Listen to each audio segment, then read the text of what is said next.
செய்யுங்க ஏசப்பா.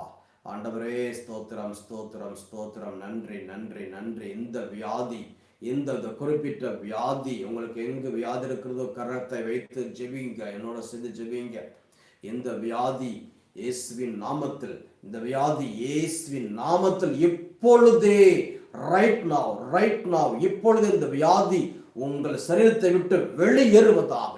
இப்பொழுது இந்த வியாதி இயேசுவின் நாமத்தில் சபிக்கப்படுவதாக. இப்பொழுது இந்த வியாதி இயேசுவின் நாமத்தில் மறையட்டும், இயேசுவின் நாமத்தில் சபிக்கப்படட்டும், இயேசுவின் நாமத்தில் சபிக்கப்படட்டும். இயேசுவின் கரம் உங்களை தொடுவதாக, இயேசுவின் வல்லமை மிக்க கரம் உங்களை தொடுவதாக. இயேசு உங்களை ஆசீர்வதித்துக் கொண்டிருக்கிறார். நன்றி ஆண்டவரே. எல்லா விதமான வியாதிகள் வெளியேறுகிறது. தலை வலி இயேசுவின் நாமத்தில் வெளியேறட்டும். அல்லேலூயா. காய்ச்சல், உடம்பு வலி, சளி, இருமல் இயேசுவின் நாமத்தில் எப்பொழுதே இந்த வியாதி வெளியேறுவதாக.